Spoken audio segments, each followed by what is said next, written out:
ओम नमो भगवते वासुदेवाय। ओम नमो भगवते वासुदेवाय। ओम नमो भगवते वासुदेवाय। नारायणं नमस्कृत्य नरं चैव नरोत्तमं देवीं सरस्वतीं व्यासं ततो जयमुदीरये।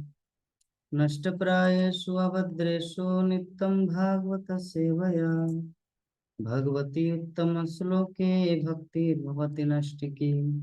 मुखं करोति वाचालं पङ्गुलङ्घते गिरिं यत्कृपातमं वन्दे श्रीगुरुनदिनतारिणं परमानन्दमाधवं श्रीचैतन्येश्वरम्। हरे कृष्णा। तो आज हम लोग श्रीमद् भागवतम के द्वितीय स्कंद पंचम अध्याय अध्याय का नाम है समस्त कारणों के कारण।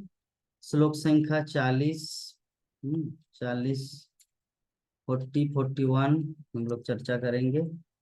उच्चारण करते पहले तत्कंठया चातलं क्लिप्त मुरुभ्यां बेतलं विभो जानुभ्यां सुतलं शुद्धं जंघाभ्यां तु तलातलम् महातलं तु गुल्फाभ्यां प्रपदभ्यां रसातलं पातालं पादतलमिति लोकमय पुमान्। हे पुत्र नारद, ब्रह्मा जी वर्णन कर रहे हैं कि तुम मुझसे जान लो कि 14 लोकों में से 7 अधोलोक हैं। इनमें पहला लोक अतल है जो कटी में स्थित है, कमर। दूसरा लोक बीतल जो जांघों में स्थित है, भगवान विश्व रूप के, भगवान विराट रूप के। तीसरा लोक सूतल, घुटनों में। चौथा लोक तलातल, पिंडलियों में। पांचवा लोक महातल, टखनों में। छठा लोक रसातल है जो पांव के ऊपरी भाग में स्थित है। तथा सातवां लोक पाताल लोक है जो तलुओं में स्थित है। इस प्रकार भगवान का विराट रूप समस्त लोकों से पूर्ण है। तो श्रील प्रभुपाद तात्पर्य में लिखते हैं कि आधुनिक साहसिक व्यक्ति, अंतरिक्ष यात्री श्रीमद् भागवत से यह सूचना प्राप्त कर सकते हैं कि अंतरिक्ष में 14 लोक, इनकी स्थिति पृथ्वी लोक से परिगणित की जाती है, जिसे भूरलोक कहा जाता है। तो भूरलोक के ऊपर भूवरलोक है और सबसे ऊपरी लोक सत्यलोक है। तो ये 7 ऊर्ध्वलोक है। इसी प्रकार 7 अधोलोक है जिनके नाम है अतल, बीतल, सूतल, तलातल, महातल, रसातल, पाताल। ये सभी लोग संपूर्ण ब्रह्मांड में बिखरे हुए हैं और इस ब्रह्मांड का क्षेत्रफल 200 करोड़ गुना 200 करोड़ वर्ग मील है। आधुनिक अंतरिक्ष यात्री पृथ्वी से कुछ हजार मील दूरी तक ही यात्रा कर सकते हैं। अतएव आकाश में यात्रा करने का उनका प्रयास विस्तीर्ण सागर के तट पर बच्चे के खिलवाड़ जैसा है। कितना इंपॉर्टेंट बात श्रील प्रभुपाद यहाँ पे लिख रहे हैं। आधुनिक विज्ञानी जो यात्रा कर रहे हैं कि हम लोग पूरा असंख्य अंतरिक्ष भ्रमण करके आए, ये संभव नहीं है। इसलिए प्रभुपाद यहाँ पे मेंशन करते हैं कि आकाश में यात्रा करने का उनका प्रयास आधुनिक विज्ञानी का कैसा है। जैसे विस्तीर्ण सागर, जैसे सागर की गहराई या लंबाई या चौड़ाई मापा नहीं जा सकता। तो सागर, विस्तीर्ण सागर के तट पर एक बच्चे खेल रहे हैं, दैट्स इट। चंद्रमा ऊर्ध्वलोकों के तीसरे स्तर पर स्थित है और श्रीमद् भागवत के पंचम स्कंद से हम अपार भौतिक आकाश में बिखरे विभिन्न लोकों की दूरी जान सकते। तो हम जिस लोक में रह रहे हैं उसके परे असंख्य ब्रह्मांड है और ये सभी मिलाकर उस आध्यात्मिक आकाश का, जिसे भगवान का धाम कहा जाता है, सनातन ब्रह्मलोक कहा गया है। ये भौतिक आकाश एक नगण्य अंश मात्र, जैसे असीम आकाश में नीले बादल में एक कोहरा बादल, नीले मतलब जो आकाश है वो असीमित मात्रा में फैला हुआ है। तो अगर कहीं पर एक कोहरा या बादल जहाँ पे बारिश होने की संभावना है, उनकी लंबाई चौड़ाई मापा जा सकता है, लेकिन आकाश को नहीं मापा जा सकता। उसी प्रकार ये जो भौतिक ब्रह्मांड है लाइक है, वो एक बादल का पिंड, और असंख्य जो असीमित मात्रा में जो आकाश फैला हुआ है, इसे कहा जाता है आध्यात्मिक जगत। तो भगवत गीता के 8वें अध्याय के 16 नंबर श्लोक में भगवान श्री कृष्ण वर्णन करते हैं कि वो बुद्धिमान मनुष्य को कृपा कर, मतलब बुद्धिमान मनुष्य को भगवान अपने धाम में बुलाते हैं। आब्रह्म भुवना लोका पुनरावर्तिन अर्जुन मामुपेत्त कौन्ते पुनर्जन्म न विद्यते। कि ब्रह्मांड का सर्वोच्च लोक क्या है? सत्यलोक। तो शाश्वत ब्रह्मलोक के नीचे स्थित ये जो सत्यलोक है वो ब्रह्मलोक नहीं है, ये चीज हम लोग को समझना है, कल इसके ऊपर डिस्कस किए। ब्रह्म मीन्स भगवान होता है, और भगवान का लोक शाश्वत है, वो इस प्रकार नश्वर नहीं है। लेकिन हम लोग जिस संसार में रह रहे हैं, इवन भगवान कहने का मतलब ब्रह्मा जहाँ पे वास करते हैं, सत्यलोक, वो भी टेम्पोरारी है। तो इन भौतिक लोकों में किसी व्यक्ति का स्थान अब भी प्रकृति के नियम अर्थात जन्म मृत्यु जरा व्याधि के अधीन है। तो किंतु जब मनुष्य नित्य ब्रह्मलोक अर्थात सनातन आकाश में, जो भगवान श्री कृष्ण के धाम गोलोक वृंदावन वैकुंठ लोक में प्रवेश करता है, तो उसे उपयुक्त भौतिक कष्टों से पूर्ण मुक्ति मिल जाती है। हम सबको किसी न किसी रूप में कष्ट मिलता है, कभी बीमार पड़ते हैं, कभी मानसिक चिंता होता है, कभी भविष्य की चिंता होते हैं, कभी कोई कुछ बोल देते हैं तो उसमें हम लोग को दुख उठाना पड़ता है। लेकिन आध्यात्मिक आकाश में वैकुंठ लोक में क्या है, वहां पे सभी ज्ञान से परिपूर्ण व्यक्ति रहते हैं और आनंद है। व्यक्ति किसी को कोसते तभी है जब उनके जीवन में दुख होता है, सामने वाले व्यक्ति को सुखी देखता है, तब वो उनको ताना मारते हैं, उनको कष्ट देते हैं। हाँ, जैसे इस जगत में क्या होता है ना, किसी का बेटा है बेटी है, 100 नाग पत्नी नाग कन्या है या नाग बच्चा है। जैसे हम लोग इस भौतिक जगत की उदाहरण सुनित क्या नाम है, बिनाता, बिनाता और कद्रू। कद्रू की 100 संतानें थी और बिनाता का एक भी नहीं था। पहले पहले ही कद्रू मतलब सांप की माँ है, तो उनका 100 पुत्र हो गया और बिनाता का एक भी पुत्र अभी तक हुआ नहीं। बहुत ईर्ष्या कर रहे थे, बहुत चिंतित थे कि पता नहीं कब होगा मेरा।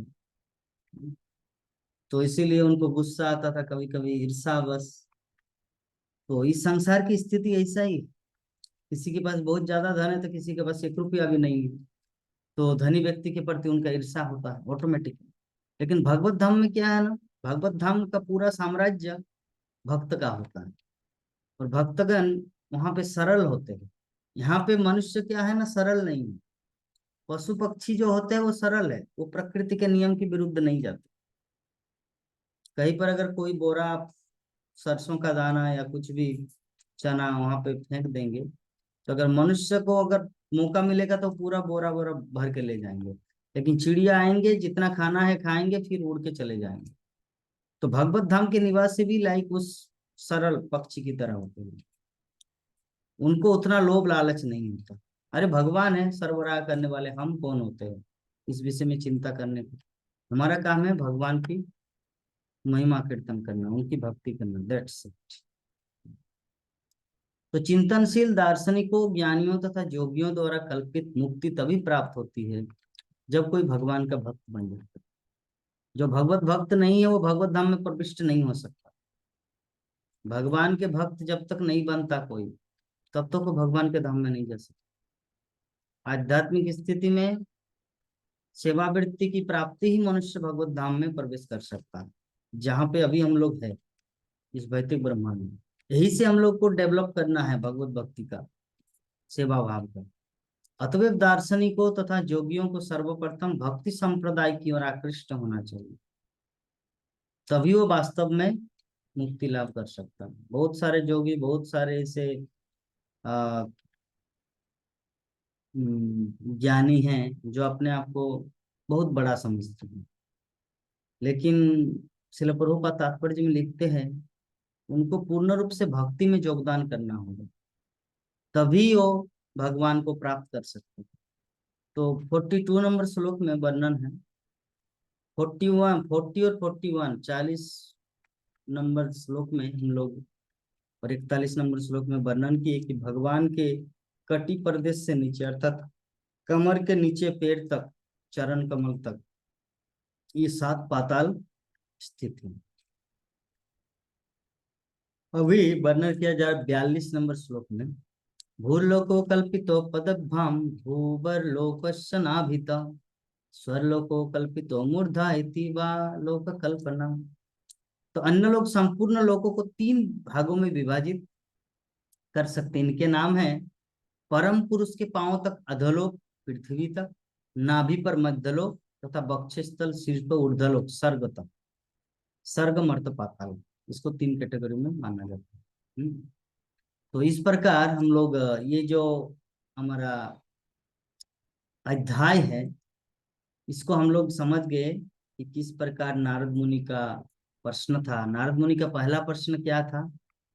ब्रह्मा जी से पूछे थे कि हे देवताओं में प्रमुख देवता, हे अग्र जन्मा जीव, मैं आपको सादर नमस्कार करता हूँ, कृपा करके मुझे वो दिव्य ज्ञान बताए जो मनुष्य को आत्मा तथा परमात्मा के सत्य तक ले जाने वाला है। हे पिता, इस व्यक्त जगत के वास्तविक लक्षणों का भी वर्णन करें। इसका आधार क्या है, ये किस तरह उत्पन्न हुई, किस तरह संस्थित है, और ये सब किसके नियंत्रण में किया जा रहा है। हे पिता, आप ये सब वैज्ञानिक ढंग से जानते हैं, क्योंकि भूतकाल में जो कुछ रचा गया, भविष्य में जो कुछ रचा जाएगा, या वर्तमान में जो कुछ रचा जा रहा है, तथा इस ब्रह्मांड के भीतर जितनी सारी वस्तुएं हैं, वो सब आपकी हथेली के आंवले के सदृश है। हे पिता, आपके ज्ञान का स्रोत क्या है? आप किसके संरक्षण में रह रहे हैं? आप किसकी अधीनता में कार्य करते हैं?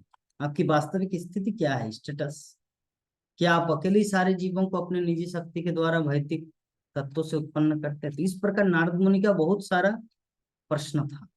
तो ब्रह्मा जी ने उत्तर में बोला था क्या कि हे मेरे वत्स नारद, तुमने सबों पर मुझ सहित करुणा करके ये सारे प्रश्न पूछे, क्योंकि इनसे मैं भगवान के पराक्रम को बारीकी से देखने के लिए प्रेरित हूँ।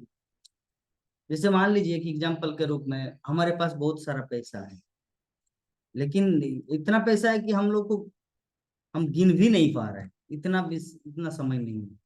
लेकिन कोई सरकारी ऑफिसर आए और आके उनको बताया कि एक काम कीजिए, आपका जितना सारा धन है वो हम लोग को अपने सरकार के खाते में वो दिखाना पड़ेगा। ठीक है, 80 जी या क्या क्या दिखाना पड़ेगा। तो अभी क्या करेंगे, हाँ अच्छा ठीक है चलो गिनना शुरू करते हैं। तो व्यक्ति क्या करते, गिनना शुरू करते, तो तब ओ अच्छा मेरे पास इतना धन है। तो उसी प्रकार ब्रह्मा जी को जब नारद मुनि ने प्रश्न किया, तो ब्रह्मा जी ने बोला कि इसके माध्यम से मैं भगवान की महिमा को बारीकी से अध्ययन कर पाऊंगा और आपको बोल पाऊंगा, क्योंकि तुमने मेरे विषय में जो कुछ कहा है वो असत्य नहीं है। क्योंकि जब तक कोई उन भगवान के विषय में अवगत नहीं हो लेता जो मुझसे परे परम सत्य के रूप में स्थित है, तब तक कोई मेरे सशक्त कार्यकलापों में निश्चित रूप से मोहित होता है।